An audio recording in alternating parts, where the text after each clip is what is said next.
Hello అండి, welcome back to my channel. ఒక మంచి రెసిపీతో మీ ముందుకు వచ్చేసానండి.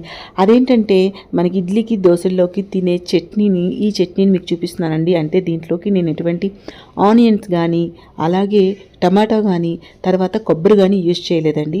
సో చేయకుండా టేస్టీ చట్నీ ఎలా చేయాలో చూసేద్దాం. వీడియో చివరి వరకు చూడండి. నచ్చితే లైక్ చేయండి, షేర్ చేయండి. నా ఛానల్లో చాలా మంచి రెసిపీస్ ఉన్నాయి, వెళ్ళి చూడండి. నచ్చితే నా ఛానల్ని సబ్స్క్రైబ్ చేసుకోండి ప్లీజ్ అండి.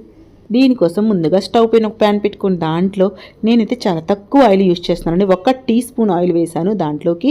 తర్వాత 2 వెల్లుల్లి రెబ్బలు అలాగే 1 ఎండుమిరపకాయ వేసి పుట్నాల పప్పు వేసుకున్నా అండి. పుట్నాల పప్పు వేసుకొని బాగా దాన్ని రోస్ట్ చేసుకోవాలి. అయితే ఎక్కువ టైం పట్టదండి, అవి తొందరగానే వేగిపోతాయి. ఇక్కడ మీరు ఎండుమిరపకాయలు అనేది మీరు తినే కారాన్ని బట్టి వేసుకోండి. ఇక్కడ నేను ఈ ఎండుమిరపకాయ అనేది కలర్ మిరపకాయ వేసుకున్నా, కాశ్మీర్ రెడ్ చిల్లీ అంటారు కదా, కలర్ మంచిగా వస్తుందన్నమాట. తర్వాత వాటిని పక్కన తీసి పెట్టుకున్న చల్లగా అవనివ్వాలన్నమాట.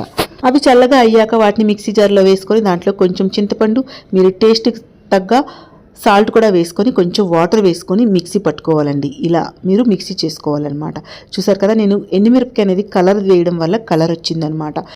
సో దీన్ని పక్కన తీసి పెట్టుకొని స్టవ్ పైన మళ్ళీ ఒక ప్యాన్ పెట్టుకొని దాంట్లో ఒక 2 టీ స్పూన్స్ ఆయిల్ వేసుకొని దాంట్లోకి కొంచెం జీలకర్ర అలాగే కొంచెం ఆవాలు, ఎండుమిరపకాయలు, కరివేపాకు, కొంచెం మినపప్పు వేసుకొని అవి ఒక్కసారి చిట్పట్లాడాక ఈ తాలింపుని మొత్తం కూడా మనం చట్నీలో కలుపుకుంటే టేస్ట్ అయితే సూపర్గా ఉంటుందండి. మీరు ఒకసారి ట్రై చేయండి. సో చూసారు కదా, ఎటువంటి ఆనియన్ కానీ ఎటువంటి టమాటా కానీ కొబ్బరి ముక్కలు కానీ లేకుండా ఇలా ఒకసారి ట్రై చేయండి. అన్ని టిఫిన్స్తో ఈ చట్నీ అనేది బాగుంటుందండి. అందరూ కూడా చాలా ఇష్టంగా తింటారండి. మీకైతే రెసిపీ నచ్చింది అనుకుంటున్నాను. ఎలా ఉంది అనేది మీ ఒపీనియన్ కామెంట్ సెక్షన్లో షేర్ చేసుకోండి. వీడియో నచ్చితే లైక్ చేయండి, షేర్ చేయండి. నా ఛానల్ చాలా మంచి రెసిపీస్ ఉన్నాయి, వెళ్ళి చూడండి. నచ్చితే సబ్స్క్రైబ్ చేసుకోండి ప్లీజ్ అండి.